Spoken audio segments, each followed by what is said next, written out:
Cool. You're live. You're live. Okay. What's up? Expat in Lima. We're here. Expat in Lima. First sessions. We're the expats in Lima. The first sessions ever. We're live. Okay. First So, session, timely hold on. We session. have to wait. Here we go. Watch. It says 20 seconds. Here we go. Then we go. All What's right, up? all right, all right. Let's do the countdown. The countdown. Countdown. Okay. I think we're good. Yeah. Okay. We're live now. Expat in Lima. Okay. So let's convert back to not my wife. Oh wow! Yeah, man, that's better. Good That's stuff. better Yeah. Yeah. than either you or me. So you may as well leave her there. Okay. There you go. Now go pause sharing. There you go. Pause share. Right. Yeah. Okay.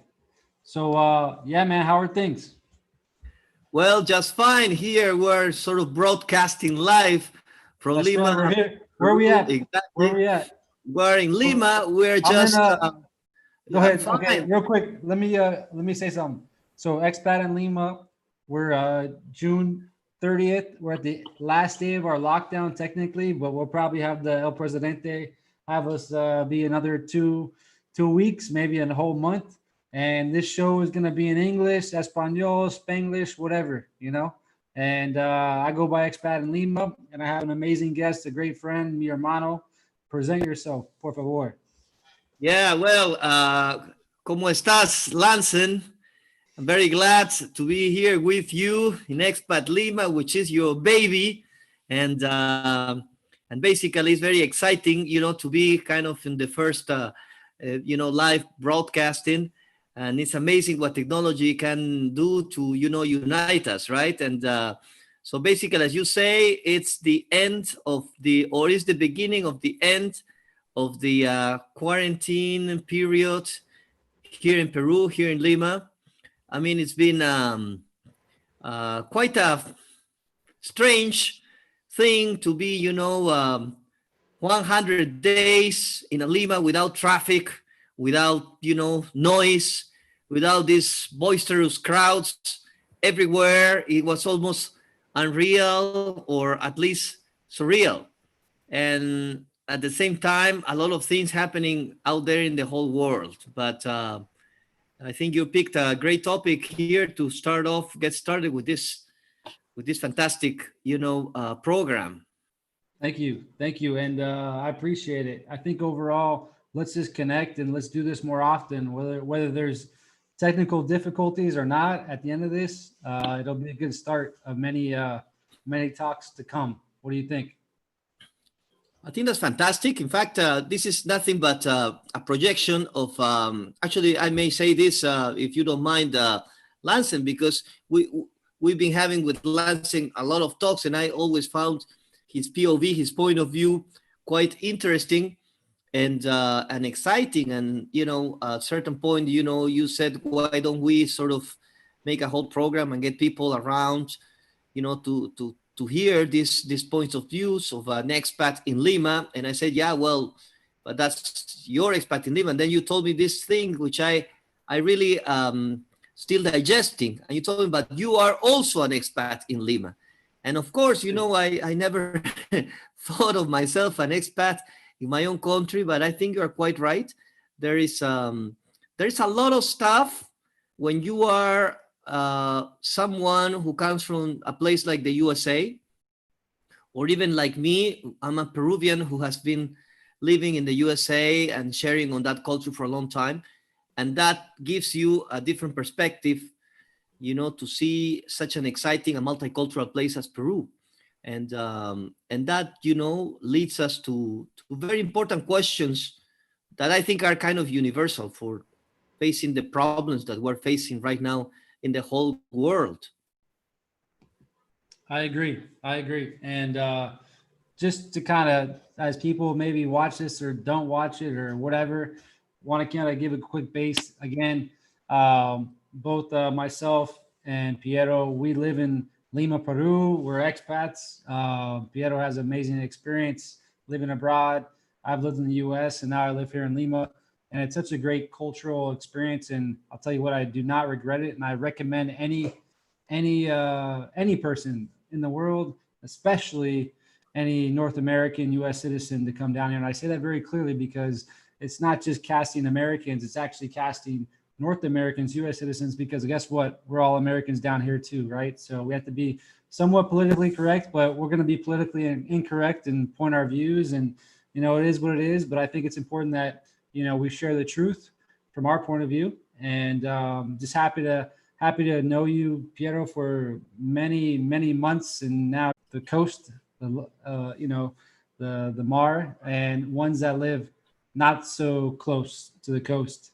And do they share the same opinion? Do they care? Do they have different opinions of the U.S. first, and then we'll kind of get into more of the local mindset. What are your thoughts on that?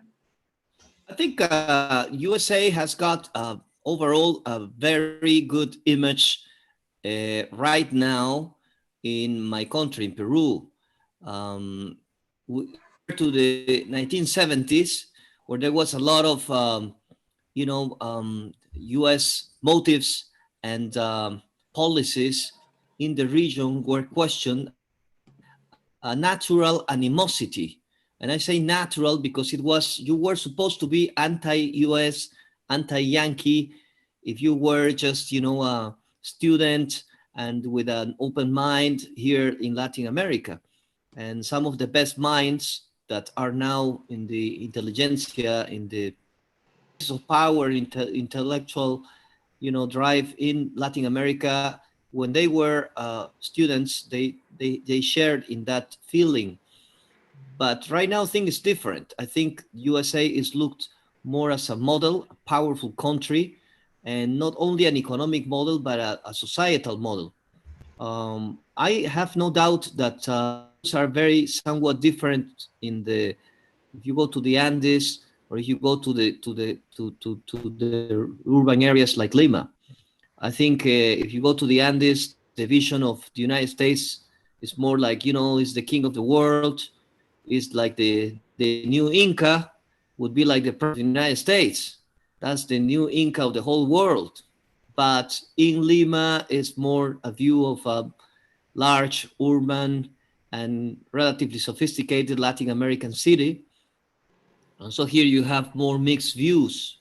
Overall, I say that the cultural values and the lifestyle of the USA have been the prevailing model, definitely, over the past 20 years that we have had economic growth. And just real quick, I don't know if you hear it. Do you hear clapping around you right now? So around 8 p.m. every night here locally, there's a nice little clap for the workers, and you got music, and that's a nice appreciation. Because by the way, we are in lockdown and COVID. I think we're in our last day, but we'll see what happens the next couple of weeks. So you think overall, do you hear that on your end? Well, yeah, of course, they've been clapping, and I think this COVID thing has been really tough. Nobody ever thought, nor predicted, nor could ever had. I think predicted that we were going to be locked down for 100 days in a row here in Lima. It's just amazing to see Lima without, traffic jams, without, this incredible sort of audiovisual contamination. Lima without all these boisterous crowds, shouting all the time. And so people have come down. We have had a lot of clear, blue, and sunny days, even though we are in June. And I think it's because we don't have so much pollution anymore from the cars. And so the sky clears up.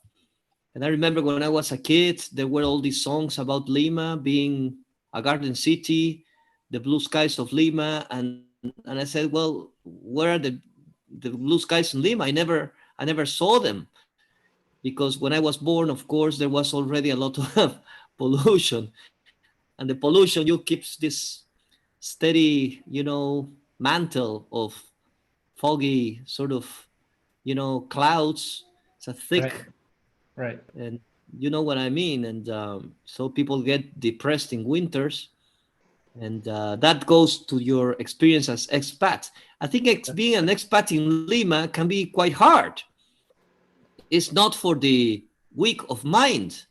That's It's right. for the strong-minded. I mean, Lima can really sort of be hard on you. I mean, It can because bum you out a little bit, right? Because I'm a guy from Florida. I have family in Puerto yeah, Rico, so it's sunny all the time. Sunshine State or Sunshine island, State. whatever you call it. Yeah, and you got people from California, San Diego, whatever.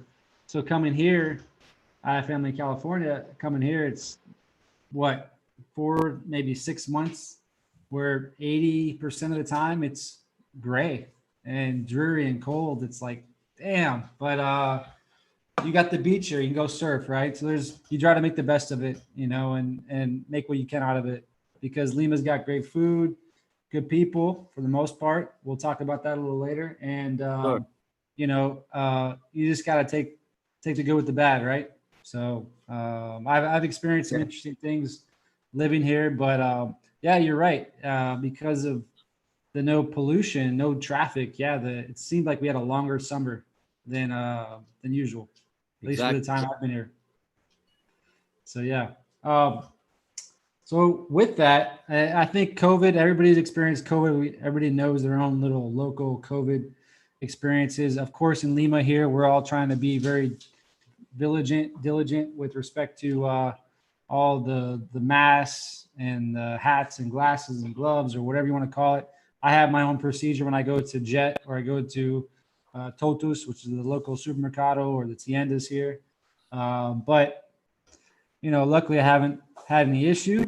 But I'm glad they've been quite diligent with all the processes and precautions. Other than that, I think it's just more of a waiting game until everybody can be released from lockdown, and then it's going to be pretty interesting to see if there's going to be a second wave. But the truth is, um, there hasn't been much containment in the districts that you would think, or the districts that we don't live in, right? So I don't know. I think it is what it is right now, and I don't think it'll get that much worse. It might, because you look at Brazil and Ecuador. So if there's more travel in the region and other people come here, then yeah, you'll probably see a second phase. And just because of the capacity of the hospitals, it's unfortunate, but it makes you appreciate where you come from. I come from the States, right? And so it's a little upsetting to see what's happening in the States, and I love America. I appreciate it. I'm a U.S. citizen through and through. I love Peru as well. I'm here. I live here, of course, and I try to respect the culture.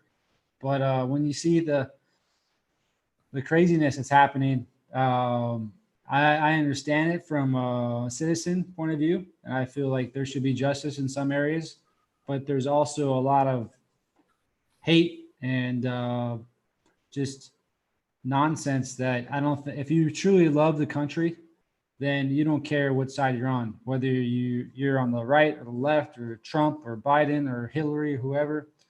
You love each other because you want to live in harmony. I think most people do. I don't care if you're hardcore Trump or hardcore, I don't know, Antifa or whatever this crazy stuff is. Like, come on, all lives matter. I agree that Black lives matter, but I don't agree with people trying to, apologize for the past, this and that. I feel like we're all smart enough to know that, hey, things have happened, whether they're your ancestors or not. But let's work smart. Let's discuss, and let's see how we can create a community that's best for everyone, right? Without violence, without hate, and create, because we know what creates an economy. If you want to get down to it, it's simple. It's technology, it's supply, it's labor, but that So for goes with the you, currency and credit. is It's it easy. is it Lansen? Is it, would you call the guys that are out in the streets, tearing apart, entire areas of the U.S. cities? How should we call them? I mean, rioters? Should we call them protesters? What do you think about that? That's a really good point. I wouldn't call them protesters, because I think there's people trying to peacefully protest. So you have a mix of, I would say, rioters or looters. Call them looters, right? They're trying to loot stores, and they're criminals. They're essentially criminals. And for that, we have a constitution, we have a legal system. And if you break the law, which all of them are doing, then they should go to jail. and be So how persecuted for much it. longer you see this, continuing to protract? I think I think there's a turning point now. I feel like the people with common sense and logic have actually been just kind of sitting on the sidelines and watching it, whether it's entertainment. Late night, I've been watching like chases from YouTube guys. There's one guy called like Smoke and Scan where he's like literally smoking marijuana. He's like has all these chases on real time. It's funny as heck. But it's also kind of sad because it's like why are we even watching that? But it's entertainment. Anyways, there's that part of it. I think it's gonna die down now because a lot of us have been on the sidelines and we haven't been voiceful. But now we're at a point where we have an election coming up in the next few months in November, and we have to voice, what matters to us now. And we've been silent for a while, and I think the majority of the U.S. citizens have been silent for a while, and they're not going to tolerate illogic or non-common sense or stuff that separates the constitutional amendments and rights, the Bill of Rights that every citizen has, and that's why people come to the U.S. to live. That's why people stay in the U.S. to live. That's why I still talk about the U.S. being an expat because I'm proud of the country. I'm very proud, and any country that loves a country may not agree with the president, but at least respects the position of a president and the people around him, knowing that that's the person that's been chosen based on the process. And whether you disagree with it or not, you have to, for the most part, respect it. Trump is not that bad, in my opinion. I don't fully agree completely with his policies, but I voted for the best candidate in 2016. And I'll vote for the next best candidate in 2020, right? And we'll see what happens. But in my opinion, I've got my own values, and what I see, what's happening, it's really been a divided country, and that's not how I look at things. Well, And there's a part of the U.S. society that and largely including the mainstream media that doesn't seem to want to come to terms with the fact that the U.S. people elected president called Donald Trump, and yeah, that has been going on for 3 years and a half with basically the same narrative. You start with some shit about Russia. If it doesn't work, then you continue with some sort of women who go against the president, that he raped them or something. Then the next step is you create some sort of social problem.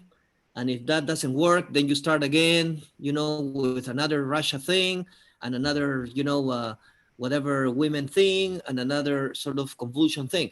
And I was wondering, in your opinion, this is testing, obviously, the resilience of the democracy, in the USA, because democracy obviously has to have the tools to handle that.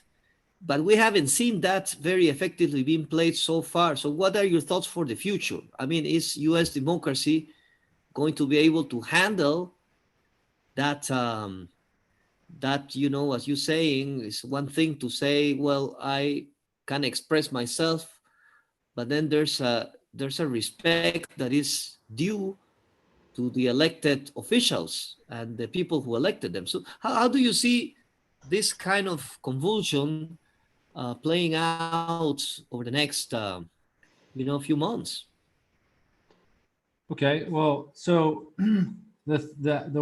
so you brought up some interesting points about Russia or about locker talk and how he's treated women in the past and been casino guy. Right. So him being elected, a lot of those like personal issues about him were very disconcerting and almost fearful to the people that didn't vote for him, right? And so I feel like that has kind of dragged on to him, where he's been tried to almost like as if he's been held as a pariah because of those things, which really are independent of his policies, right? As a president, Right. so you don't have to like him, but you can at least support the policies at the end of the day. And it's not just him. there's people around them. That's why we have a balanced system. There's an executive branch, there's a judicial branch, legislative branch. And oh, by the way, legislative branch is the left, the Democratic, and executives Republican, and then judicial is pretty much balanced, maybe a little bit more biased because if he's able to appoint new judges for the Supreme Court there. Anyhow, long story short, what I see based on what you just mentioned is that I feel like people are okay the fact that there's a Trump persona, and that's not going to really go into the voting mentality for the 2020. I think what's important for Trump, if he really wants to win this election, is what is his next goals? What does he want to do and accomplish and focus on and commit to for 21, right? And what are those policies? He talked a lot about the economy and his election previously, and I think the economy was well, whether it was his doing or the quantitative easing doing or whatever you want to call it. He did well, right? Unemployment was low. The economy was well. It was very difficult for him to pass anything but the tax bill because he had a Democratic, pretty much Democratic legislation committee. And so he couldn't get anything passed. But that's been the theme of presidents for the past 2 or 3 years. I think now people are maybe trying to come more to the middle and realize that this guy actually has legitimate policies that can actually help benefit everybody. And he's not so like out there. I think the honeymoon period's over from what you're saying. And I think like people aren't, at least people that actually have common sense aren't treating them like, crazy racist or, rapist or all this crazy stuff. Like, God, get over that. Let's all focus on what really matters, which is the true citizen and how we can best, first put money in people's pockets to where they can actually spend, and then provide policies to where they can actually maybe create opportunities for them or people around them. There's obviously immigration, but if you look at a lot of the analysis and interviews, a lot of immigrants support Trump because they came from socialist places like Venezuela or Ethiopia or Nigeria or wherever, right? And they want to get rid of that crap because they know it doesn't work. Or Cuba or whatever. But for that being said, I think for the most part, what you're seeing is a lot of just entertainment and airplay with respect to the news, whether they're CNN, NBC, even a little bit of Fox or whoever, right? They just want to get ratings.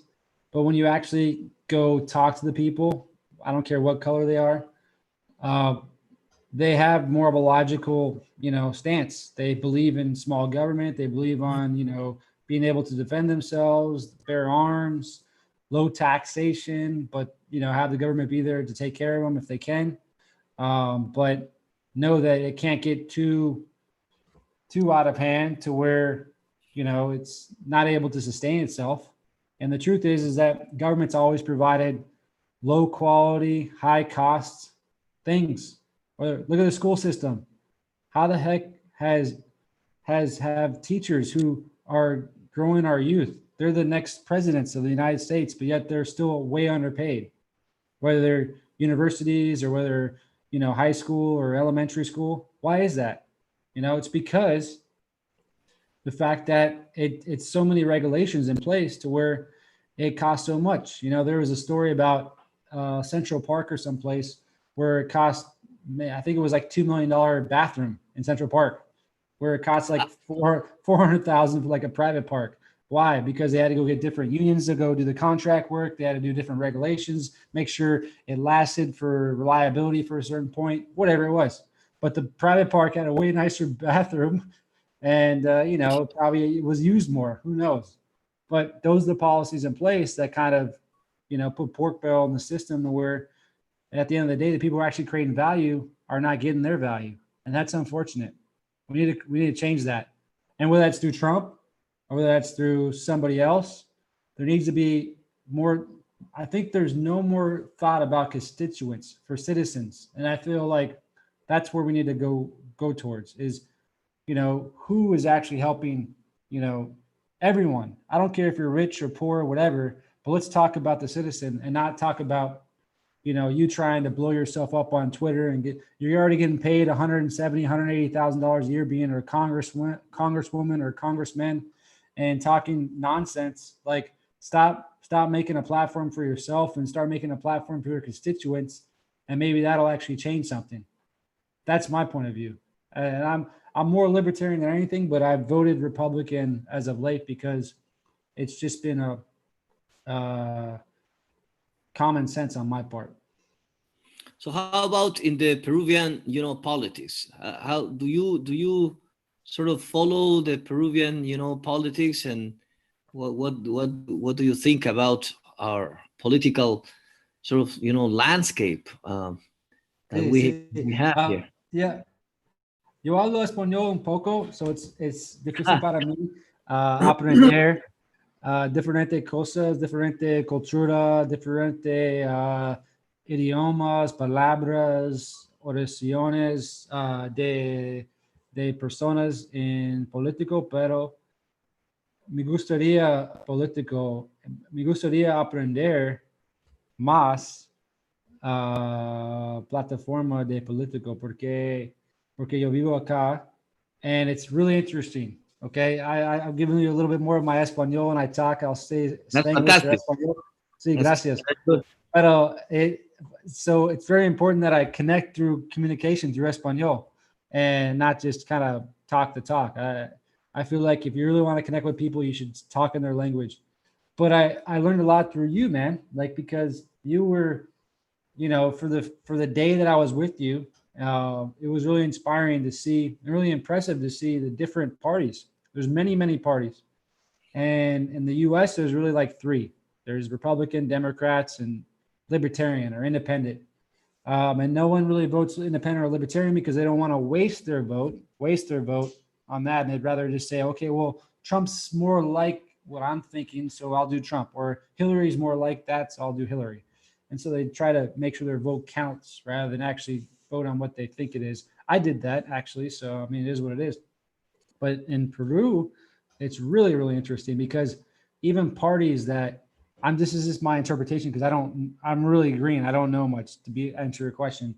I'd like to hear your thoughts. Is you would think that, it seemed like there's a lot of parties, and then it seemed like some parties actually didn't even get to the actual ballot to make an impact. And so there's just like this maybe 3, 4, 5 that actually get rotated in, depending on what it is. And then you gave me some input like, well, these people are really getting paid just to be there and kind of march around and look like there's a bunch of people following them, but it's just like they picked them up, at the labor corps in the corner and said, we'll pay you 2 sodas for the day and you come with us and bang on some drums. That's crazy.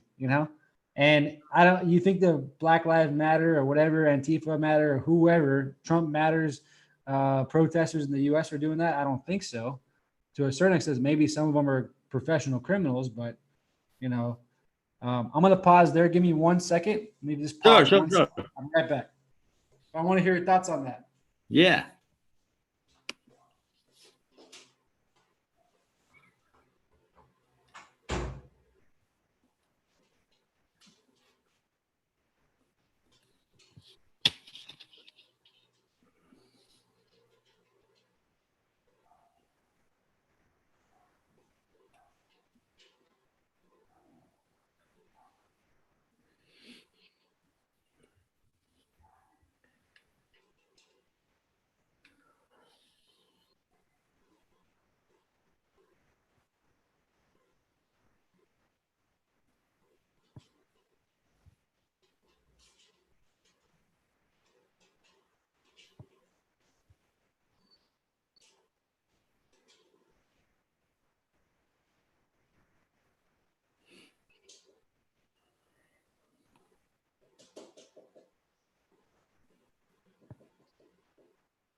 Okay, we're back.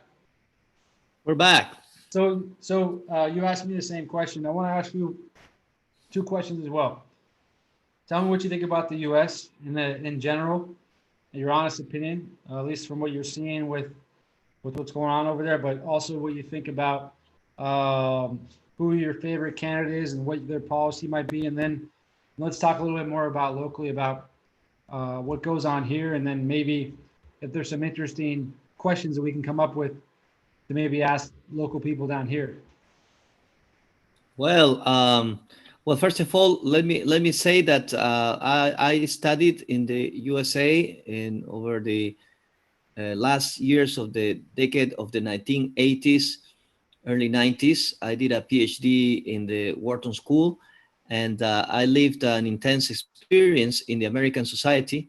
And also, I've worked since for a lot of American corporations, and mostly working in Europe, but also, because they were, American corporations, you always, had opportunities to visit the U.S., for various purposes, professional purposes. So that's has to be said because the U.S. has changed a lot. The U.S. has changed a lot, and over the, the past few years, I haven't really been visiting the USA very often, maybe once a year, and that's it. And and so there are many complexities to American society right now. I believe that where it's a completely different country from the country that I was familiar with when I was studying. Um, Basically, the demographics of the country has changed a lot. You can say now that what there were the minorities in the 1980s are now mainstream demographic groups right now, and that changes the whole landscape. And you see that in the voting patterns. I think definitely, like there's nothing new under the sun, like the King Solomon said, and they had the patricians and the plebeians in the ancient Rome, and I think that the modern Rome, which would be the USA, they have their patrician as the plebeians. I think Republicans would be more the party of the patricians. I don't mean the party of privilege. I mean the party of conservative values, the party of the let's say historically strong values of the USA. The left has made a lot of progress in the US, and I think has basically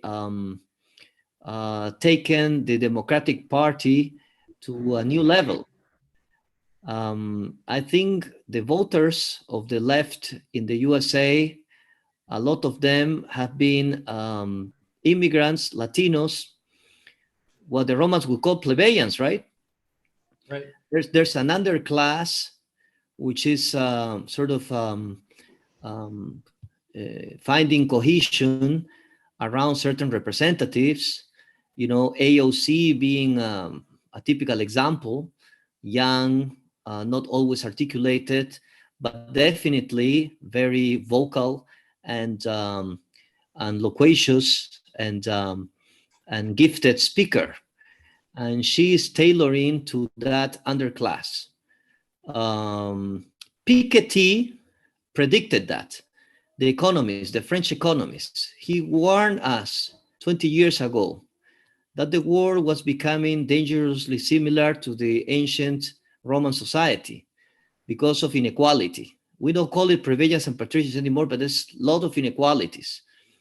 And inequality doesn't mean necessarily poverty on the people who are not on the, better side of things.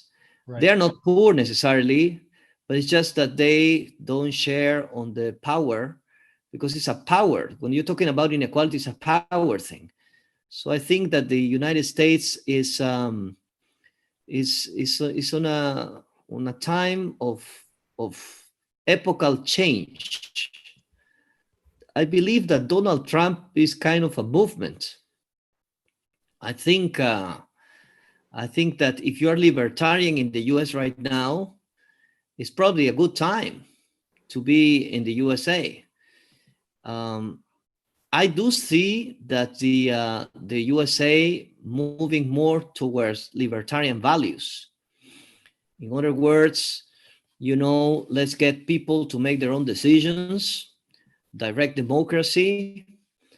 Here's the technology. I take from the technology what I need, no more, no less than that.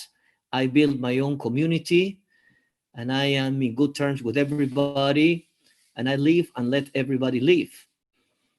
And I think there's a lot of that in the USA right now. I think that there's a shifting tectonic plates are sort of re-establishing themselves, and these elections I think are going to be crucial. Are going to be crucial because everybody has taken their masks off. I mean, the media doesn't care anymore to simulate. They don't simulate anymore. They'll tell you exactly what they are up to and who they want you to vote for and who they don't want you to vote against. So the media has disappeared in the USA. I mean, media used to be something which claimed to be objective, but the media today doesn't even want to claim to be objective. They are openly biased, and they don't care. They tell you we are for this and against that. They are closing the means for expression for the politicians that they don't like. Notably, the social networks are doing that. And the guy who doesn't want to do that, they are ostracizing him. So the thing is becoming quite interesting. Now, I think parallel to that, you have the China thing. The gloves have come off and it's a bare knuckle fight. So the two superpowers, China and the USA, they are fighting right now openly for global dominance. I don't think that's going to change. So basically, I think that, well, if I look at it from my perspective, from Peru, I think by and large, I think Latin America is going to go behind the USA in this fight for global supremacy. I don't think China is going to have it easy here. But funny enough, I think Peru is one of those countries where things are going to be unpredictable. Because in Peru, there's a very ancient Chinese population. There's a lot of affinity with China. China is our biggest trading partner. So I see that the USA right now is a time of change, internal change, external change.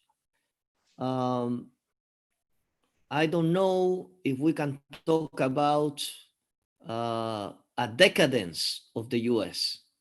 If you read the New York Times, they say that is the decadence of the superpower, the USA. I don't know if that is true. Probably it's going to be the opposite. But I think that the next 2-3 years are probably going to be marked by the sign of,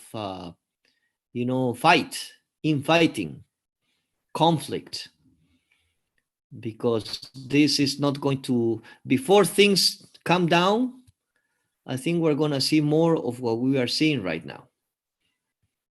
What are we seeing right now that you feel is concerning? Well, I see a lot of chaos and unrest in the USA.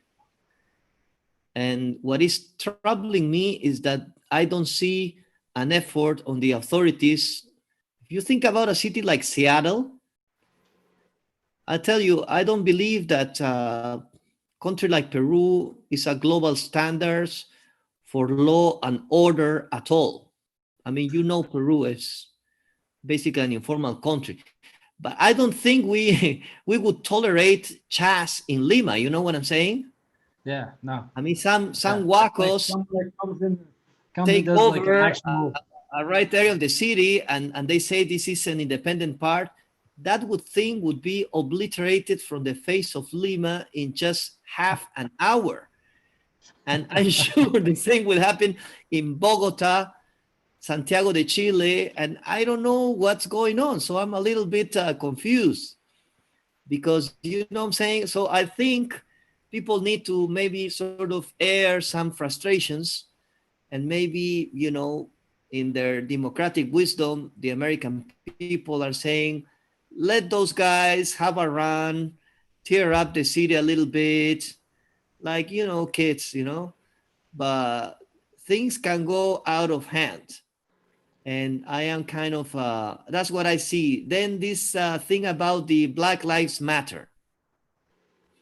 The Black Lives Matter is kind of funny because I don't mean it's not serious. I think it's one has to be careful with what one says about Black Lives Matter. But I saw a lot of people in the social networks here in Peru, really tearing their tunics and saying, "Whoa, terrible! What happened to Floyd?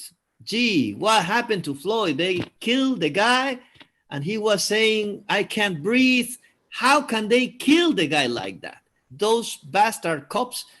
And these guys were, "Whoa, how terrible, how terrible, how terrible." And I say, what? I mean, there's Floyd every day in every Latin American capital. There are lots of Floyds every day. It's everyday Floyd here.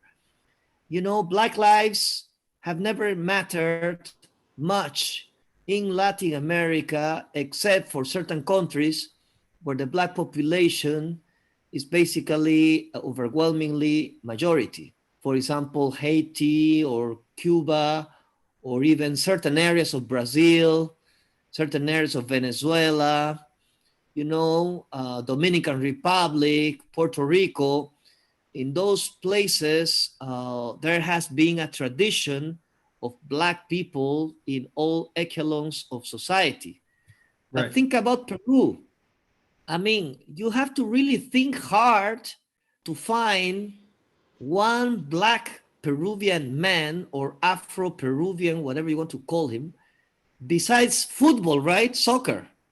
I mean, we had good soccer players who are Black, and that's it. And some sort Vicula of, is great. He's amazing. yeah, some Afro musician performance. But if you think about a Black intellectual of influence, a Farfan. Black literary man or woman of influence, a Black politician, a Black president, a Black congressman, a Black, millionaire or billionaire in Peru, I mean, this is nowhere to be found. But in the Peruvian society, nobody seems to care. That's the third expat. That's the This third is third expat. expat. Maxito. Right. Maxito The is the other third one, expat. the other one's he's not an expat. He's actually a Peruvian. His name's Bob, and he's trying to Oh, get my right. attention So too. that means that you integrated into the society. That's right. So But so that's what I was saying. So I find it funny that people in Latin America, they sort of take so much intensely paying for Floyd and the Black Lives Matter, and in our own countries, Black lives don't matter, and right, it's never been in the agenda. It's never been in the agenda. The funny thing would be if some people march for Floyd in Lima because they've never marched for any Afro-Peruvian who has been killed by the police. And people do kill innocent people here. And in an analogous fashion to what we hear happens in the USA. From time to time, they go to a community which is protesting against the mining that is being done in their community. And then the army comes, the policemen come, they kill 20, they kill 30, and nothing happens. Nothing right. happens. It's just part of, every days, and it's supposed to be the way it is. And so in that sense, I believe we have a lot to learn from American society, because even in all its, apparent chaos, there's a substance of respect there that we are still lacking. Uh, we have a gloss, you know, we have a gloss, a veneer of friendship and friendly margination. A black guy, you make jokes, and the guy seems to accept the jokes, but in the USA, that would be called, you know, lack of respect. Right. But we all do that in a sort of friendly way, and it's supposed to be a good thing that you're telling that guy, but what you're telling that black man or Indian man is not that nice. See what I'm saying? But Right. it all sort of, you cannot even protest because it's not supposed to be an insult. It's supposed to be something good that they're telling you. And so in the US, you could fight discrimination because the white people wrote something in the door saying black men are not allowed here. So you can fight against that. You don't find that in Peru. You don't find a cartel saying, you know, black men are not allowed here. But you find a lot of places where you will not find Indians or black. Right. They don't need to put a label in the door. They don't need to put that, but they do it in other ways. So it's a racism which is very difficult to fight against. If you are a black Peruvian guy, uh, I would find it difficult to organize a protest. I would find it difficult. Yeah, because there's not like a what do you call it? A type of physical obstruction or issue that they've encountered, right? No, Whether they have there's to sit no. in the back of the bus, or they can't drink from a fountain, or they can't use this bathroom back in like the 60s or 50s or whatever it was that happened in the U.S., which is obviously horrible. At least they had things you could measure. Measure being it's either binary, it's either there, it's not there. And There was so not there. with amendments within the Constitution, they abolished that, right? And they got rid of that and said, you know what, all men are created equal, right? Martin Luther King came in and help actually move that, and it was a great thing. I think it united the states together. But here, they don't have those miles, those the bar to measure whatever it is because it's all gray. So how do you ever get rid of it if it's all gray and it's not part of like the Constitution? Like you can physically see that this is an issue, or hey, this is what's going on. So you can actually write in your requirement, your Constitution, hey, this shall not happen because or what have you, right? Be very explicit. They don't have that, I guess, here. Do you not have like a, all men are created equal and, life, liberty, and the pursuit of happiness? Do you have that in the Constitution? Well, we do have that. We have a sort of a constitution which has all the right things that you will find in any decent constitution. All the first world democracy principles are reflected there. I got it. It's not perfect, but the basis, what you're saying, the fundamental rights and the human rights are perfectly reflected in the constitution. And as a matter of fact, the cases where things have gone into the legal arena and because of racism and people have been able to win cases, legal cases against people who were racist towards them, has been based on those constitutional rights. But the Okay. thing is, it's more like a culture, right? I think there's a culture in countries like Peru, which is a caste-based culture. You know, we all know that the Incas were very hierarchical and very caste-oriented. Um, it was a society, stratified in very clear castes, like in Right. India, ancient India, and I think that still lingers in the psyche of the society as a whole. What you will have, for Right. example, is a funny thing. I will give you an example. So you feel like maybe also too, it's like, how do you then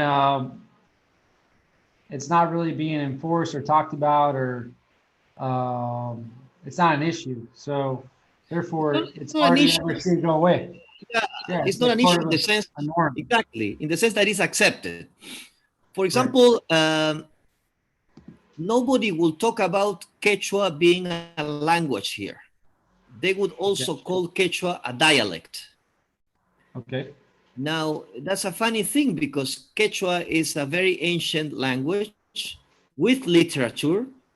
Actually, there's an abundant literature in Quechua, and it's a very, very notable literature. So there would be no reason really to call it a dialect, which is a second class language.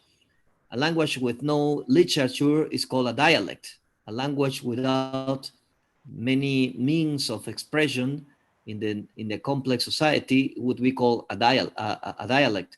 But Quechua is a very rich language, and many big literary works, like, for example, Quixote, have been translated in Quechua, which attests to the richness and complexity of that language and its powers of expression.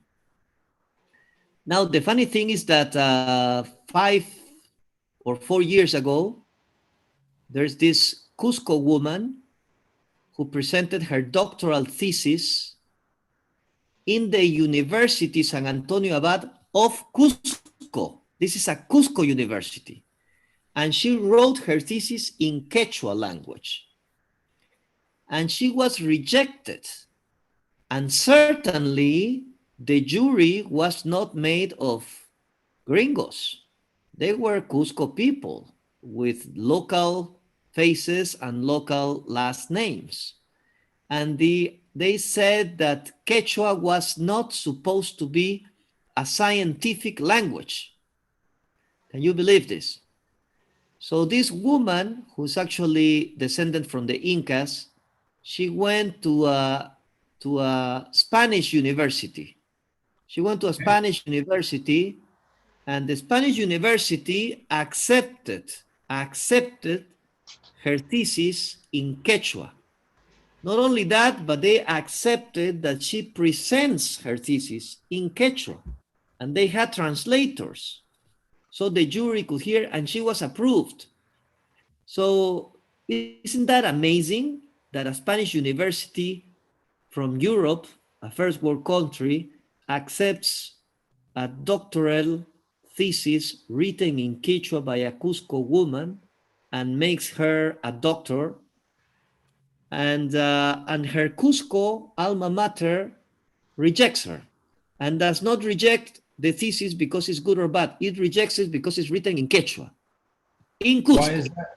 Why is that? Well, they said that Quechua was not a scientific language, which is a funny thing to say because I am a scientist, and I can tell you that there's no such a thing as Quechua not being a scientific language. You see what I'm saying? Any language which has enough powers of expression as Quechua, can command a scientific discourse. And of course, that was the case when she was approved. But that tells you is something interesting about Peruvian society. So if the discrimination, so to speak, against the Quechua and against the local Indians is being carried out by the same people. It's like you are imagining in the USA black people being racist against blacks. Can you imagine that? Can you imagine Ku Klux Klan being all the leaders? Can you imagine a black arm of the Ku Klux Klan made of black men that go and hang other blacks? That it would be crazy, right? That would be kind of stupid. But that's what you see here. You see the same sort of, let's call Indians, quote unquote, being racist against their own people. and giving opportunities to white people and not to their own people, even on the basis of merit. They should give a chance to their own people. They decide not to do that, and they say, no, no, Lancen, you come and you be the boss. Why? Because you're American. Yeah, but the Peruvian guy, he's a descendant of the Inca and he's better than Lancen, has more experience. No, no, no, we want Lancen. And so what do you do with that? Now, this is not just the Peru. If you go to Colombia, you find a version of that. If you go to Mexico, you find a version of that. Maybe if you go to Argentina, you will not find so much a version of that, but I'm not sure. So it's complex, isn't it? It's quite complex. So if you're an expat from the right country in Lima, you will have plenty of opportunities. I mean, you have been, you have had a nice project in a very, very good Peruvian company, right? You were telling me this is one of the suppliers of Tesla, and you see that is what I'm talking about. People would appreciate a lot your experience if you are coming from abroad in Lima. That happens also to Peruvians, huh? For example, when I just came from the USA, from Europe, my experience, and I landed right here, my first 2 years were very good because I could charge a lot of the same fees that I would charge in any international project I was used to, sort of multinational type of fees, multinational level. But then suddenly they realize that you live here already. They realize that you are already a resident in Lima. They realize that you're Peruvian enough. And yeah, he's a Wharton PhD, but he's Peruvian. Yeah, he's like us. And then your fees go down. It's the same number, but instead of putting dollar, they put soles. And you say, hey, you were paying me $3,000 for this. Now you're paying me 3,000 soles. What happened? No, it's you're Peruvian. And then shit. I mean, it's Those like, that don't know that's $1,000. That's 3 to 1, right? So you got it's a cut 3 to 1. So it's like I'm being paid $1,000 instead of $3,000 because I'm Yep. Peruvian. Yep. So basically, I think there's this fascination about the knowledge and people coming from the first world countries. It's a fascination. I mean, even if you're black, but you come from Harvard, I mean, you will have a very good opportunity here. So it's not a racist thing at all. There are Chinese, Japanese, they come here from the best universities and they make a killing in this society. But I don't know if it makes sense to you because you have your own experience as expat, what I'm talking about here. Yeah, no, I did well, and I had my experience.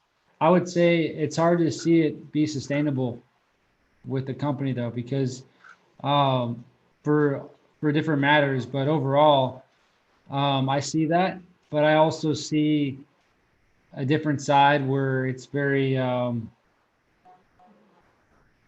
it's one of those things where it depends on who you talk to, right? So they'll give you your worth or your value depending on the right audience. Some won't at all, and it is what it is. It's really interesting, but I think going back to the Quechua thing, I want to talk a little bit about that. I was raised working with my father, who sold Native American Indian jewelry in the U.S. And he would go buy from the artists from Navajo, Hopi, Zuni, different types of tribes, and he'd sell up north to places that couldn't find that, and to real retail shops as well as wholesale, or liquidate, at a state fair or something like that. And I'd be a part of that conversation. I want to get back to the Native American, right? And it goes back to the Quechua, the Inca, And all this imperialism that's happened through, whether it's John Smith and the Puritans in the U.S., or whether it's you know Pizarro in Peru, or whatever it is. Like, I mean, we're talking about Black Lives Matter, but I'll be very honest. Like, I don't know what lives matter more than any American than the Native Americans. And you look at the history of how their land has been taken away from them. In the U.S., it was like 80%, 85% of the land was territory for the American Indians, and now they own maybe a sliver, like 1 or 2%, and they're not subsidized by the government. They have casinos, they have their own policies. They're trying to start their own republics, but it's nine. We talk about like now, right now, and because of COVID, it's like maybe 20% or 15% unemployment. It's 95% unemployment for American Indians. That's been like that for since Trump, since Obama, since Bush. That's a sad thing. And we have to really think about not just Native Americans in the US, but American Indians and here in Latin America. And if anybody's lives matter, it's theirs. It truly is. And I don't know what to say. I almost feel like, for what it's worth, the Black Lives matter, White Lives Matter, American Indians lives matter. And how do you go about structuring a policy that sees that? And I think actually we've tried our best to do that with the Constitution and other things, and having good people in office. But how do you talk to that? Because it's war, right? Like, go back 100, 500,000 years, and either you dominate and capture and you take over a land, it's all land grab. But now that we're smart and mature, there's still a culture here. And Quechua, you mentioned Quechua. So the Navajo language is a language that is slowly dying because it's not written, it's all spoken. But that was probably one of the reasons why we won the World War II from the US side, because Sure. Nazi Germany couldn't translate that. It was a vital part. Plus, American Indians actually fought the war, which technically aren't citizens of the U.S. They are if they leave the Navajo reservation, just like Puerto Ricans leave Puerto Rico, they can go be, essentially immersed as a U.S. citizen. They're all U.S. citizens, but once they leave, they can go vote. Anyhow, um, it's really interesting how, I mean, I'm a white American citizen, and I have sensitivity towards that more than I do for Black Lives Matter, more than I do for Asian Lives Matter or the concentration camps back in Japan or whatever it is. Like that, I feel like people have forgot about, because they're the true minority. And if you look at them first and try to structure your policy around them, actually, I feel like the U.S. will be a fantastic place for everyone, and maybe even Latin America and Peru and their policy. Where's Peru at in that policy? I know what it is in the U.S., and it's not where it needs to be, So in terms of the thing is, I allowing them know, to do what they want. yeah, I know of your sensibility and sensitivity to this topic, because so that people know, because we're in the expat program. We walked the center of Lima several times actually, and I told you about the Chaulico stones, because Waka, Chaulico yeah. was the last cacique of Lima when Pizarro came. The whole of Lima was not empty.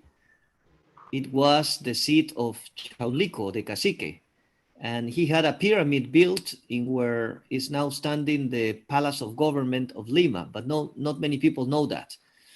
And they finally built a commemoratory statue there, which is a bunch of slabs of stone in the ancient way, that forming a circle, Stonehenge like, modern Stonehenge. And it's in a corner, which is, if they don't tell you what it is, you miss it.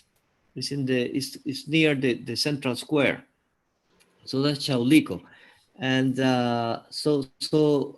in Peru, the actual I would say that the sway that the Incas held control over the Tahuantinsuyo was lost largely to a Spanish administration. But that was it. What one should understand is that the structures of the Inca domination were changed but not erased. The caciques of the Inca Empire remained. The nobles, the Inca nobles, remained. Their properties remained, although their properties were sometimes confiscated, diminished. Sometimes in Huancayo, for example, the Huanca people actually won more land after the Spanish conquest because they helped the Spaniards against the Incas. And so it was a mixture, a mosaic of small principalities that emerged because they were controlled by the Incas, who held them in tributary sway, and then the Incas were gone and the Spaniards took over. But they kept all these caciques in place. Lima became obviously the center from where the white control was exerted. And it's still largely the same. But every time is less and less because Peru now has a decentralized governmental model. The point is, the culture never died here. The Inca culture never died. The Indian culture never died. It is still our culture. It is still what you eat. What you eat in Peru is still the Inca food. Still. The way we talk. For example, if you are talking about a tent, in Peru you would say carpa. You go to Spain, they don't know what the fuck you're talking about. They say carpa, and I say, isn't carpa Spanish? Carpa is not Spanish. Carpa is Quechua. A soccer field or any sport field is called cancha. Cancha is Quechua. But when I went to Spain, they don't know what cancha is. Pita, a court. Pita doesn't exist in Spain. It's Quechua. See what I'm saying? A lot of words in our Peruvian Spanish are actually Quechua. Not only that, but from the Peruvian Spanish, they've made its way, those Quechua words, into the real Spanish. So for example, cancha is now an accepted word and is currently spoken even in Spain. Even the Spanish will now talk about cancha. If you hear, for example, Real Madrid game against Barcelona, and the Spanish guy who's narrating the game, he would say the ball went out of the cancha. That's a Quechua word. Yapa. Yapa means I give you an extra. An extra. For example, if you buy 1 kilo of food, I give you 100 grams more. That's the yapa. That is real Spanish now, but it's Quechua. So here, the music never died. The dresses never died. They're pretty much what we dress, what we talk, what we dance is all Indian. So we just took the Spanish thing and then projected this whole culture into the 21st century. Thanks to the Spanish, they kicked our asses inside world civilization and world history. It was not nice to have, but it was the better deal that we could have. So we were kicked our asses into world history by the Spaniards. But we were having the last word because slowly but surely, the masses of local Indians and mestizos is what you see. I mean, my face is a testimony of that, and every Peruvian would look pretty much like me, a bit darker, a bit whiter, but in the USA, and I would say even a more extreme case is Australia. Because when I was living in the USA, and that's a topic that maybe there are 2 or 3 Americans I have been able to talk about that with. and one is you, because I see that it's kind of a blind spot in the collective American consciousness, this thing about the native people, to the extent that the typical American will not really regard the ancient pre-white civilization they had at the same level as the Incas or as the Aztecs. They would say in North America, we didn't have such developed civilizations. But that is totally untrue. Do you know who are the people who really have the best organized information about the Peruvian ancient culture in the whole world? Is the American universities. In Peru, we have probably better information, but it's not as good organized. And the Americans excavate, do more archaeology here than Peruvians even do. So Machu Picchu was not discovered by Hiram Bingham. By Hiram Bingham, let the world know about Machu Picchu, right? And he was not Peruvian, he was American, right? So basically, it is very funny for me because if you look at Chaco, you know Chaco. Chaco is in the is the Machu Picchu of the United States. The Chaco is a complex, is an extremely complex urban development. In the United States is the New Mexico area. There, in a perimeter of hundreds of kilometers, because there were several cities, you know, a bunch of, I think they were the Hopi Indians. They built actually with stones several levels. The Inca never had buildings of several floors. They built several floors, rounded plazas. I mean, it was amazing what they had in there. They had a means of exploiting the environment, which was just world class. And I think the Americans would learn a lot from them, even today. But that thing was erased from the American consciousness. And the injustice is only for people like you to find out. It's a choice of people, but it's nothing that you know, that you learn at school. Yeah, right? I think I've been to that site. I Chaco. I grew up in New Mexico, in Albuquerque. Right. It's And a lot of amazing. Yeah. It's amazing. And you know that the American universities excavated Peruvian ruins before they excavated Chaco ruins. It's like they're more interested in finding things here than finding things in their own country.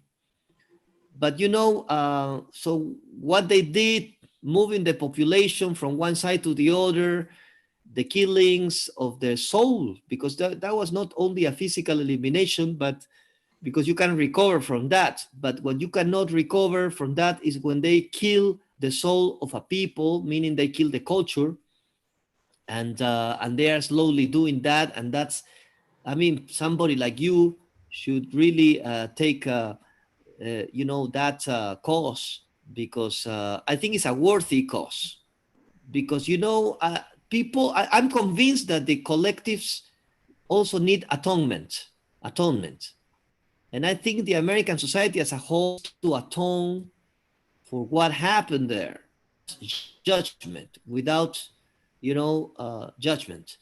Because what you gonna talk about people who lived 200 years ago? They thought differently. It was a different world, terrible things happening. And so, but you need to make atonement for that. Yeah, and I think that, yeah. Go ahead. No, and I think that has not been done so far, to my knowledge. But what happened in Australia, in my opinion, was a lot worse. Because the Australians are still debating whether they're Aboriginals. I mean, they are so ignorant. I'm sorry, the Australians. You know what Aboriginal means? Aboriginal is kind of a Latin word. the ab means like absence. The word ab, the prefix ab means lack of, ab. So aboriginal means you are not the original. I mean, in fact, how can you tell the Aboriginals you are not original? They should call them the originals. They call them the aboriginals. They're like the, what do you call it? Australian The Australian native, aliens. Yeah, native. They're the natives. They're the I don't natives. know why you were here. It bugged me that you are here. So I called you aboriginal. So they were the originals. They are still debating whether those guys had agriculture, which is so crazy. You I think it's know, crazy because if you look at Australia, some of the, I think some of the oldest geology in the world is in Australia, like the but not only oldest that, geology, the and they oldest, live there, yeah, the and oldest, they're black as black, like they're the yeah, most native, like and the oldest DNA people. of any people Yeah, that's are what I those thought. aboriginals. So they are the first men and they came from Africa. And if you think how they came from Africa, did they come swimming from Africa? They didn't come swimming from Africa. So those guys invented the fucking navigation with sails, with currents, with winds. They knew all that because that's how transoceanic navigation. They had to navigate the whole goddamn fucking ocean, Indian Ocean, to make it into the western coast of Australia. And they had yam and they cultivated everything. They say, you know what they say? I went to Australia, Melbourne. They have a site called Wurdi Yuang, which is a stone alignment, much like Stonehenge. And then the guys, they tell you, hey, these alignments, this stone aligns exactly with the solstice of summer, this one with the equinox of winter, blah, blah, blah, blah. And the next thing they tell you is the Aboriginals did this, but they didn't have agriculture. I say, could you tell me why the hell a human collectivity will build a calendar if the intention was not to cultivate something? I mean, didn't you know why do people build calendar? Is to cultivate, is to do agriculture, is to predict the seasons. There's no other reason why they did alignments. That's the same in Egypt, in Peru, in everywhere, right? So they didn't know. Look, like maybe you should tell the people who are listening to us, you should tell them about the coca chew, right? You take the Right. coca leaves in Lima, in Peru, and then you make a sort of squid, and then you chew it. It's not cocaine, by the way. Many people confuse. It just gives you a kick, much like a good cup of coffee. They had the same thing in Australia. They call it peach cherry. Do you know the Australians they are not even sure which plant exactly the peach cherry comes from. There are 3 candidates. Can you imagine that? Can you imagine if you come from Lima and I tell you, there is coca chew, but we're not so sure which tree the coca leaves come from. It could be this tree, or this tree. By the way, if you ever go to Machu Picchu, there's a nice little coca plant, so you know what a coca plant Exactly. looks like. It was but can you believe so lack of interest in learning about the aboriginals of your own country, Australia, that you don't even know exactly which plant is the one where your main hallucinatory Yeah, drug it's one of those comes things from. it's one of those things I think where they're a population of 30 million, which is small. It's the size of Peru, right? They're a big country, but they don't have a big population. And most of them don't have any black friends because there's no black people there. So black lives don't matter there. I'll be honest. In Australia, probably Not not. I that. mean, I was watching this Jimmy Kimmel interviewing, and there was someone from Sydney, Australia, and she was like, I don't have any black friends because we don't really have any black people. Okay, so statistically, there's no many black friends. Okay, I get that, but it's not even thinking about black people. It's thinking about what about the natives that are from there, right? And with these imperialistic societies, and Australia came from what, the UK, right? The imperialistic, and so Hong Kong, Australia. Um, we have to be sensitive to that and realize like that's how the world like just was was uh was worked out was through offense and taking over different land grabs of countries and trying to make a name for yourself and leverage the resources and eventually make some money, some gold, whatever it was. And then, you're either Dutch or you're either, Italian or from the UK and then US and abandoned. So that's just what it was. But that's not now. That's not today, right? I think more importantly than ever is preservation of culture. And I would say, from my experience, and I have a very limited experience on this earth, but from my some of my best experiences I've ever had were from actually going to a place. I'll give you a quick little analogy, a quick little example. I was it was near like the north of New Mexico, and I was in a Navajo reservation, and I'm a white guy with my dad, and my dad and I are going to check out jewelry. And my dad has an RV, a motorhome, and he usually goes and buys about whatever $10,000-$20,000 worth of material. And the American Indians look forward to sharing their hand. They made this by hand, earrings, uh, bracelets, necklaces, whatever it was, crafts, pottery, and they'd come in the RV and we'd look at the different material or whatever like that, do business for about a few hours, and write up an invoice, and he'd write him a check, and then he would mark that up later on with retail shops that couldn't get that inventory, right? He was a wholesaler, but the rest of the day was spent at their place. And it was like 10, maybe 15 people in a small place. We're talking like 1-2 bedroom place, wood oven stove where you put wood. I remember people putting wood in the stove. It's not gas electric. And outside there was a basketball court, and I would go play basketball with whoever was out there, like Native Americans. No, I don't care. I like basketball, and they were good. And we hung out, played 21, and we had a good time. Like that was probably some of the best cultural experience I had.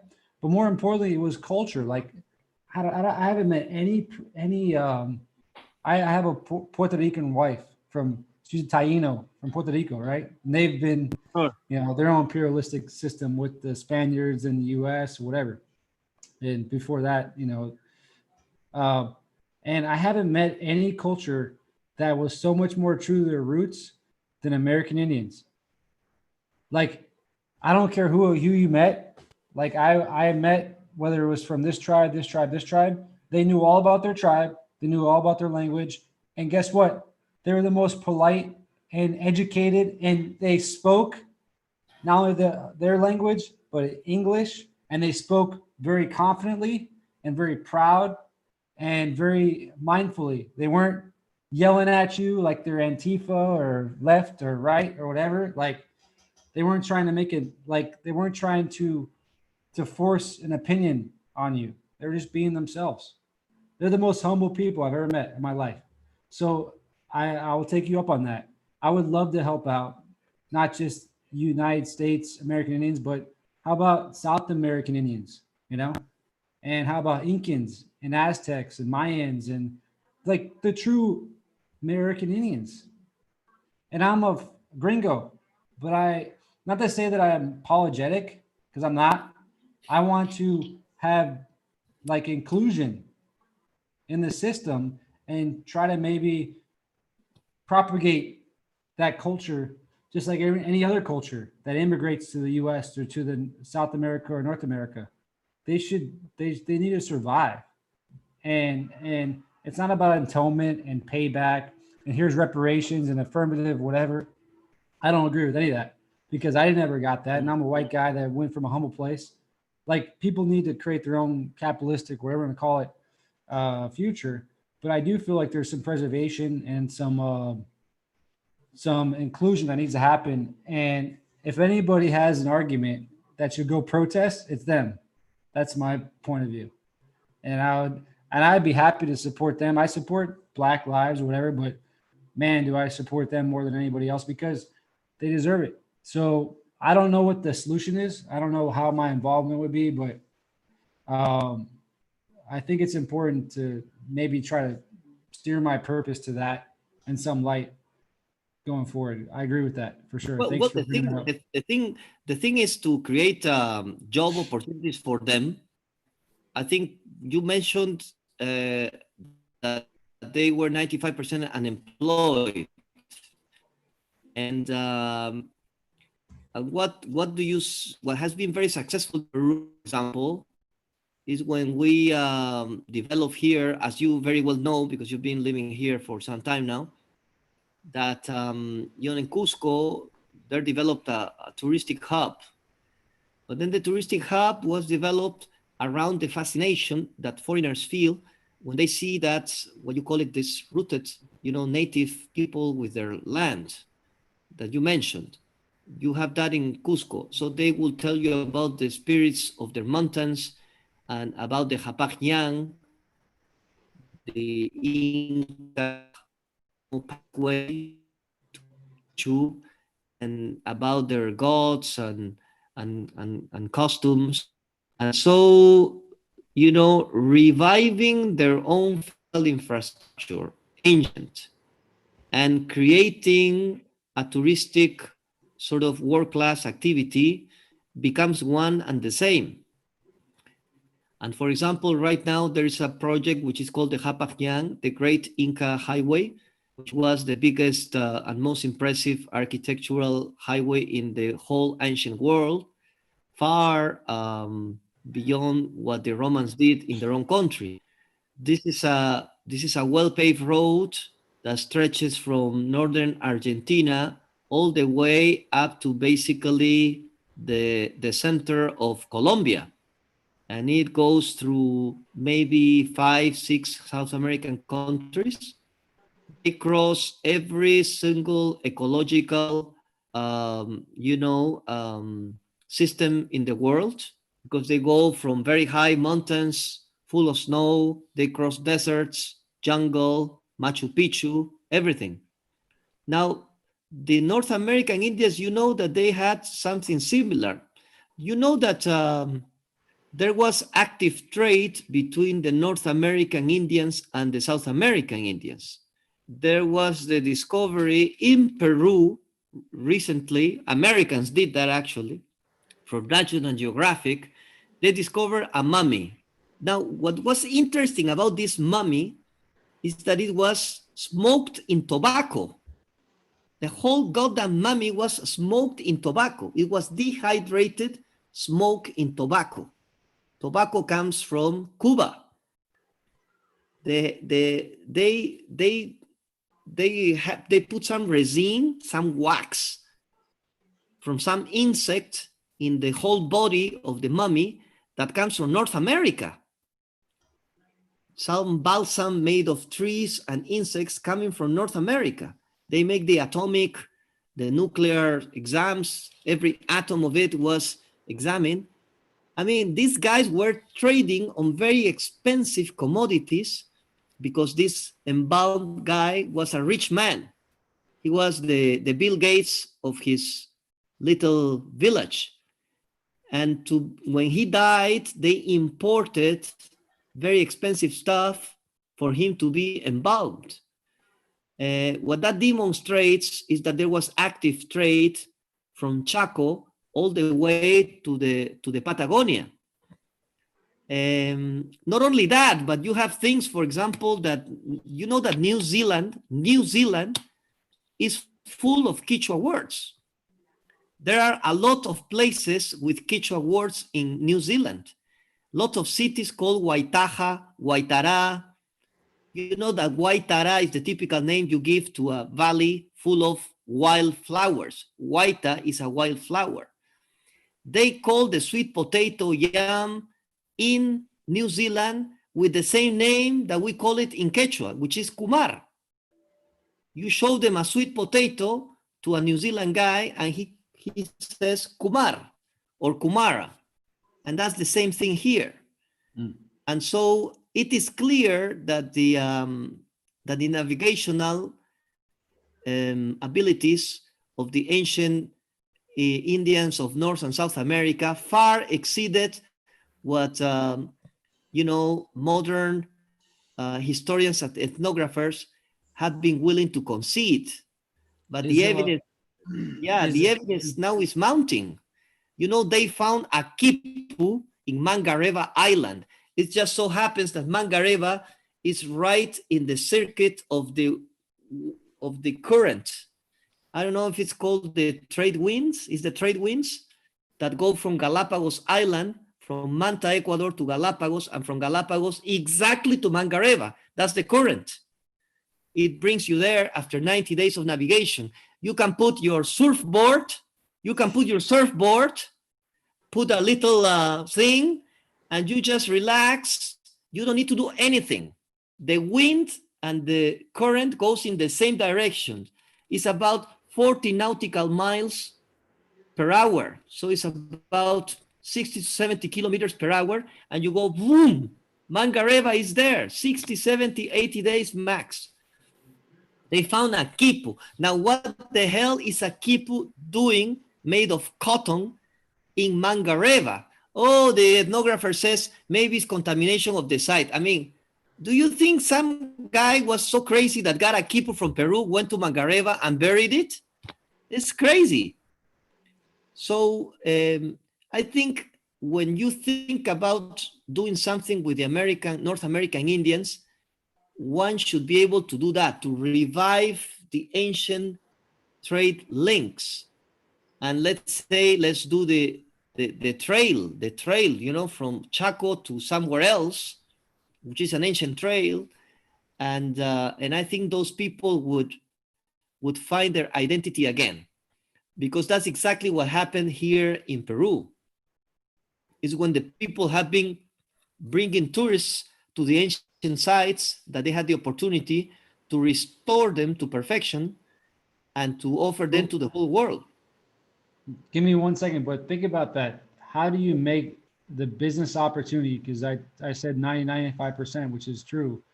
How do you make the business opportunity pandemic proof?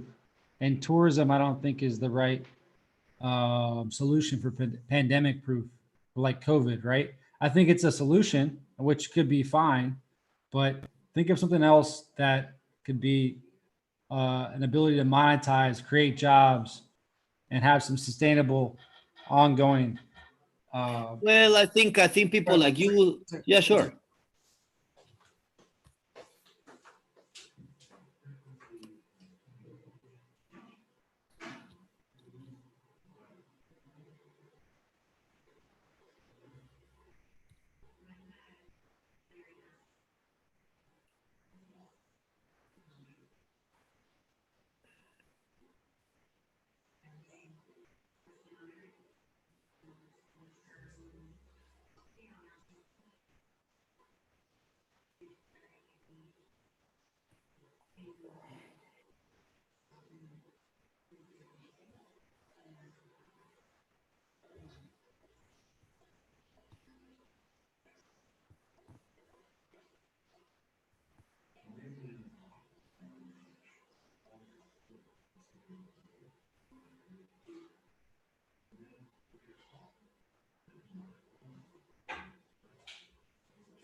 I'm back. Volví. Yeah, well, I hope, I think that people like yourself, are better than me on these business opportunities post-COVID, because I think they are opportunities that post-COVID that they all have to do with technology, right? Right. Because technology is supposed to be now a way of instead of getting people in touch, then you do that with the technological thing. So they say that you're going to have um, all these logistical marvelous things now, even with drones coming right inside your home, right? So you open the window actually, and the thing from Amazon comes right inside your refrigerator in an Amazon drone. Now I do believe that this COVID thing you call about pandemic, I think there are two pandemics here at work. One is the pandemic, which is supposed to be a pandemic, which is COVID. Right. Um, I thought pandemic was a globally spread disease with a fatality rate of at least 10%. And that is not the case with COVID. COVID is not a globally spread disease. There are still lots of places in the world, or even the United States, who have had hardly any COVID at all. And wherever it's been COVID, it never approaches a fatality rate, not even near 5 or 6%, even though we don't know the real amount of number of contagions people, but with the confirmed contagions, it doesn't climb that much. Have And you have you just real quick? Have you heard anybody or met anybody that's had issues and died well, locally here? I can tell you that my mother, unfortunately, died 2 years ago. Well, 2 years ago, she died in winter. She lived in Italy, in Bergamo, which is one of the heavy hit areas in Italy. She died in Italy in winter in February, and she died of a respiratory Sorry disease. to hear that. Because, yeah, that's what happens when you are old. When you are old, you die. When you are over 80, you fucking die, man. That's the way it is. Yeah. And chances are that whatever happens to you, you end up dying either of a heart complication or something like Alzheimer or a respiratory complication. Now, respiratory complications they have a big death toll every year. And every year, since we keep records, meaning 300 years ago, respiratory diseases are killing the weak and the old in winter.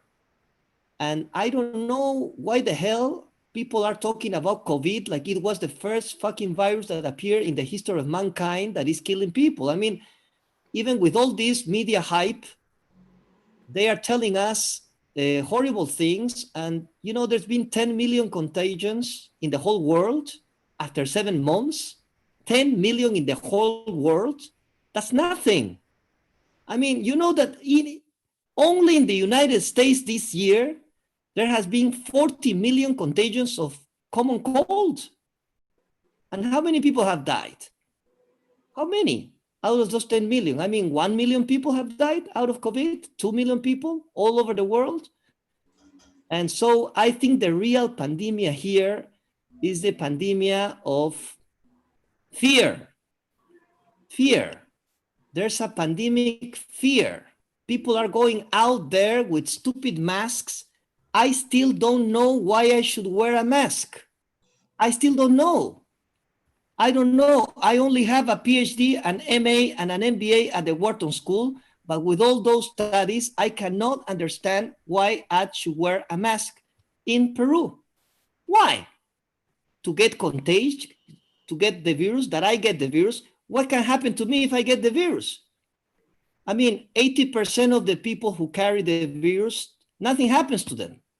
I have read it in all the statistics, all the whole world, even the most, let's say, exaggerated people cannot deny that fact. Right. Mortality rates are basically zero. Mortality rates are zero. When you add up the number of deaths and you put the number of population in the denominator, I mean, it's like there are more people dying of suicides in the world this year than they are dying of COVID. And why the hell is COVID supposed to be apocalypse plus Armageddon together. I don't understand. I never will. And probably this generation is never going to face, to the consequences of their own stupidity. It's our kids and our grandkids who are going to research this issue and are going to write a case study about that. 2020, the year when everybody went stupid. In 2020, they're going to say people were walking with masks. They didn't want to touch one another. They thought that COVID lived in the surfaces. They thought that COVID lived here, COVID lived there. Everywhere lives COVID. I have to take off my shoes because COVID is supposed to be in the, in the floor of the streets. I mean, this fucking COVID virus doesn't have a chance of living in Peru because of the sun. You know that there's no COVID in the Andes because of the radiation. We have strong radiation here in South America. I mean, do you believe that there's COVID out there in the streets? Come on, you must be crazy. So I believe that the tourism is going to be back with a vengeance. When people realize they've been fucked and they realize, which they are realizing actually, and they realize this all being a big hoax. I mean, why is it that the press didn't, why is it that the mainstream press of the USA didn't make a big deal about the protesters of Black Lives Matter? They were coming out, touching one another, spitting in their faces. They had no masks and there was nothing there. They didn't say, hey, when President Trump said, I'm going to make my rally in Tulsa, they said, hey, you're going to make people die of COVID. So what I'm talking about is that 2020 is going to come out in the history books as the year when, it actually got demonstrated that we're not getting smarter. Technology is not making us smarter.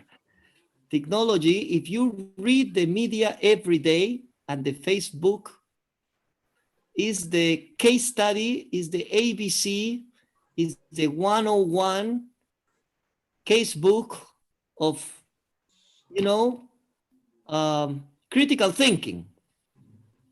They're applying all the textbook of everybody who wants to lie. You can recognize all the tricks blatantly and stupidly applied. Anybody can recognize that. The way they talk, the way they put the news, the way they are showing you two numbers: number of contagions, number of deaths. That's fucking crazy.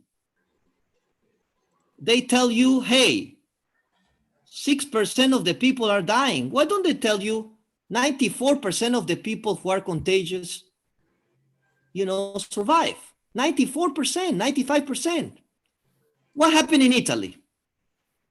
Can you tell me now, why is it that Italy, suddenly there are no more disgraceful contagions in Italy? Why? Why is it that they are talking about a second wave in the US and they are not talking about a second wave in Italy? Yesterday, 5 people died of COVID in Italy. 5 people. There used to be 500. There used to be 1,000 per day. Yesterday was 5 people. I mean, we have had common cold. We have had AIDS. We have had malaria. We have had, and they didn't lock down the whole world because of that. I mean, people were not with the masks because of, they tell you not to have sex because of AIDS. You remember when AIDS came out, the VHI? Did they tell you you should not have sex? I mean, don't touch your wife. Don't have sex with your wife. That's what they are telling you now. They are telling you don't go to your work. Why should I not go to my work if I am never going to die of COVID? I mean, if I die of COVID or you die of COVID, it would be kind of like such an incredible event. You know what happened? You know what I'm saying? It's easier that you die of a car accident, okay, than you die of COVID. So why shouldn't you go to work? Why shouldn't I go to work? Why should I be in my home for 100 days now without making money? Why? Totally. So I think that Peru has been very good at that. The government said in Lima, you should stay in your homes. And everybody was scared for about 20 days. After 20 days, 90% of the Lima people who lived actually in the districts that you and I do not live, which is the populous districts of North, South, and East Peru, they decided that they had enough. They realized that this was a stupid thing to do, and they went out working, as you say. I mean, in Lima, we never had a quarantine, really. They never had a lockdown. Right. Yeah. People never stopped working. And that's the way it should be. That's the way it should be. Think about if tomorrow somebody comes in 5 years, 10 years with a big book in the US and says, you know, the hoax of the century, COVID, and it's a big investigation, and they tell you exactly how they planned it and why they did it, and it all had to do with political things. Imagine that happens. How would you feel about that? You know, there's people who have lost their jobs. There are people who are in big fucking thing. There are people who are dying, not of COVID, because of lockdown. There are people who are dying because of lockdown. I can tell you, if you lock down people, you reduce the probability of COVID. But the probability that you fuck with that person's mind, body, and you know, an economic situation is 100%.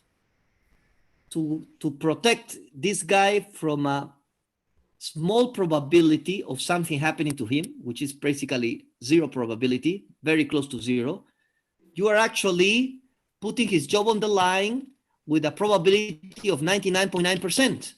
So the guy is almost certainly losing his job. Almost certainly going crazy, going stress. It's totally crazy what they've done. And I was pretty upset about that 2 months ago. Then I decided to calm down and to take it easy and to make the best out of it because something good comes. But I don't believe this virus is killing very old people, people in very bad shape. I was surfing like 2 weeks ago. Yeah, that's the way you should do. And I bet there were a lot of people surfing with you. Yeah.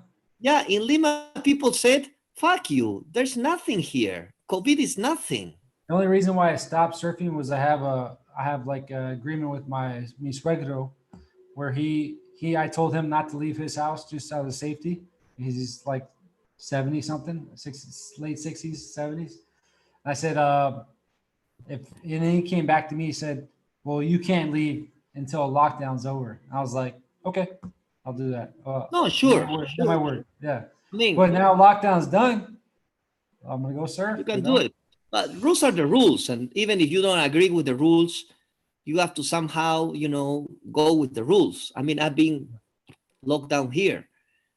But I don't wear mask when I go out. I only wear mask if I go inside a place full of people or a store, a supermarket. I don't wear masks like around the house or even around the departamento, because nobody's really there anyways. But when I go to a store, yeah, I'll wear a mask. Sure. I don't want to make a scene. Yeah. You don't make a scene but there are people who are running. You know, we have some hills in here outside Lima in Surco Hills, very nice hills. And, you know, sometimes we go out running and there are people, you see them in the distance, far, far away. There's nobody there, nobody. They are lonely and they are running with a mask. I say, you know, how can you be so fucking stupid? I mean, how can you be so stupid? It's a better workout for them. Yeah, I mean, they are breathing their Hyperventilating. own. Yeah. Yeah. Yeah, I mean, there are people with a bicycle, sort of training their bicycle and with the mask. I And there mean, are I can walk with the mask, but if I had to like run or I don't surf with the mask on, like sure people putting in Facebook with their mask, with their profile pic, and yeah, I it's actually crazy. think what I've learned from this pandemic is that it's extremely easy to fool people. Extremely easy as a Well, society. I there's so Piero, like you're a very educated person, and so it's hard to fool you as an author, as an educated person, as a businessman. But Thanks, I think so. there are there are a lot of people. You're welcome, but there are a lot of people out there that don't have the education you have. Um, it's quite impressive in terms of the knowledge they know, and so with that, it's very easy for them to believe something. But at the same time, like you said before, you're a little skeptical. You're not an engineer or whatever by trade or scientist, and so No, you not know, a virologist either. and I get it, and I'm not either. Like with respect to the endocrinologist or epidemiologist, and so therefore, yeah, you do kind of respect, that type of message early on, and I still do, but I've looked at all the different sides too, and like, yeah, it dies right when it sees sunlight. But at the end of the day, it's almost out of like a social norm where Yeah, out sure. of courtesy, like I don't want to hear shit, and I'll just keep it up and just do my own thing. But if you don't have it on, I could see that being pretty of an issue. At least it was. Maybe it won't be, a week from now or whatever. But yeah, I Well, know I in the hope that states, I know in people. the U.S. it's not a big problem. Like people don't wear masks that often No, anymore. people. I don't see many people wearing a mask in the pics in the U.S. I think if you wear a mask, if everybody in your society wears a mask, because of something like this, which I don't think is really justified. But anyway, if you all wear a mask, there are a lot of things that happens to your collective and individual psyche. You go out in the streets and nobody touches you, and everybody is trying not to make contact with you, and everybody is walking away from you. And if you are sort of about to cough, everybody is getting away from you like you have a leper. And you see everybody actually with this, you cover even your nose, so you only see the eyes. Well, there are some people who have been making fun of the Muslims, right? Because of the way they have their women, and their women are supposed to be totally mentally sort of brutalized because of this veil thing, right? And the burqa thing. Well, guess what? That's what you're gonna get in Western societies if people don't take it seriously. This thing about the mask, you should not wear a fucking mask, man. You should not cover your face. There has to be a real reason to cover your face, and this is not a reason good enough, I think, for a society to not watch their faces and not touch them. You are screwing with people's sense of self-confidence and of mutual trust. Now think about that. If you don't have trust on other people physically, where are you gonna put your fucking trust? So Well, they are. I would say this though. I like the mask part, and one element is that it prevents you from touching my beard, my face, my mouth. And so I forget. I mean, I get the psychological part of it, but that depends on the person, right? Like I don't care. Like I know who I am. I don't really care about that. But it does prevent me from doing this, and like going like this and shit like that when I'm touching. Yeah, but I wasn't talking about consciously. Yeah, I was talking about your subconscious.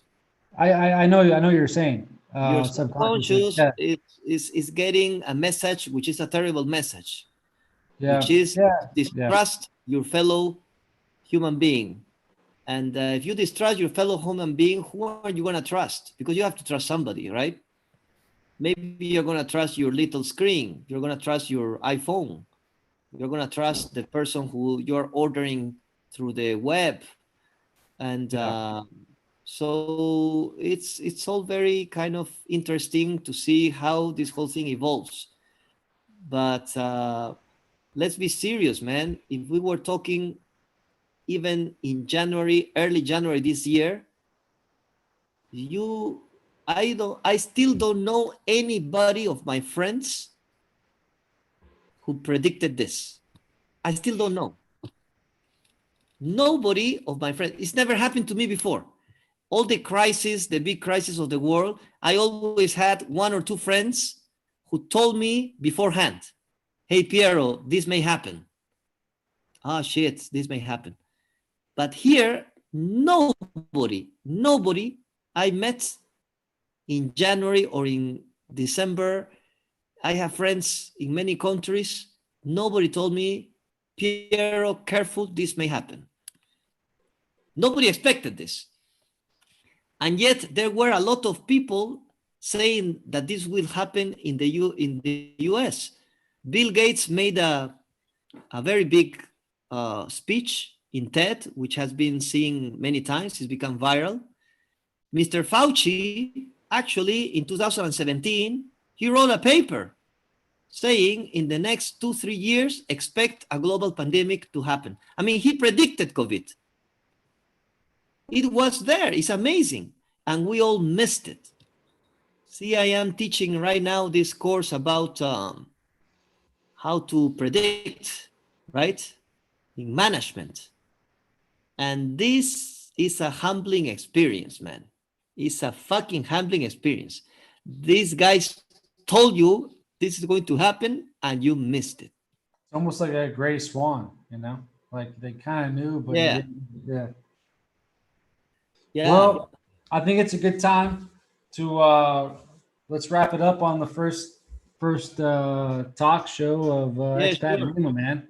That was a great talk. I appreciate your input, and we talked a little bit about racism, the U.S., Peru, politics, U.S., Peru. Let's keep doing it. Let's bring some new questions, new light. It's a scenario, obviously.